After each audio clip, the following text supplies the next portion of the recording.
आज आपण फिनिशिंग आणि फोल्डिंग याविषयी माहिती घेणार आहोत. कपड्याला शिलाई केल्यानंतर फिनिशिंग ही एक महत्त्वाची ऑपरेशन आहे. हे गुणवत्तेत भर घालणारे आहे. त्यामुळे कपड्याची फिनिशिंग चांगली येते. फिनिशिंग हा ग्रुप ट्रिमिंग, इस्त्री आणि फोल्डिंग मिळून तयार होतो. काही वेळेस कपडा फिनिश करताना तो धुण्याची प्रक्रिया ही केली जाते.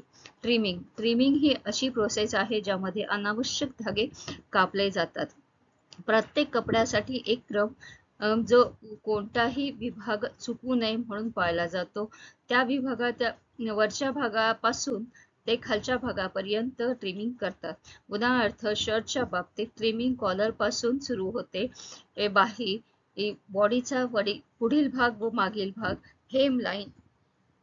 हेमलाईन, फासनर, तळाची हेम, खालच्या बाजूस घातले जाणारे कपडे म्हणजे body garment, lower body garment मध्ये कमरेची रेषेपासून plackets, pocket, mouth, fork, hip line, side seam, आतील लेग लेंथ, खालची हेम लाईन इत्यादी ट्रिम केले जाते.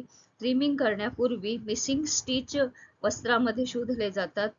ट्रिमिंग शेवटी कपड्यातून सर्व सैलसर धागे कापून टाकणे आवश्यक असते. इस्त्री करणे म्हणजे आयर्निंग. याचा मुख्य उद्देश शिवणकाम करताना तयार झालेल्या क्रीज काढून टाकणे हा आहे. त्यामुळे कपड्याला चांगला लुक येतो. फोल्डिंग जर ड्रेस हँगरला ठेवता येत नसेल तर दुमडणे आवश्यक आहे. मूलभूत तंत्रे खालील वर्णन केलेल्या आहेत. शर्ट टेबलवर मागच्या बाजूला ठेवला जातो.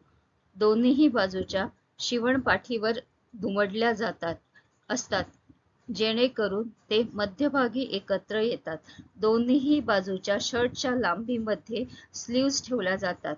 खालचा भाग एक अरुंद रुंदीवर परत फोल्ड केला जातो. नंतर तुकडा त्याच्या अर्ध्या भागावर दुमडला जातो. खालची दुमडलेली धार कॉलरच्या थोडीशी खाली असावी. Trouser with centre crease line. Trouser folding करण्यापूर्वी असे सेट करा की जेणेकरून वेस्ट बँड आणि पॉकेट पाउच आणि पाया सरळ रेषेमध्ये धरले जातील. नंतर पाय धरा आणि प्रत्येक पायाच्या आतील शिवण आणि बाहेरची शिवण एकमेकांना जुळवून घ्या आणि नंतर त्यावर पाय एकत्रित आणा आणि त्याच्या जागी प्लॅकेट ओपनिंग फ्लॅट सेट करा. नंतर लांबीवर 3 पट फोल्ड करा. अशा प्रकारे पॅन्टची इस्त्री करून त्याची फोल्डिंग करा. फ्रॉक प्रथम प्लॅकेट्स बंद करा.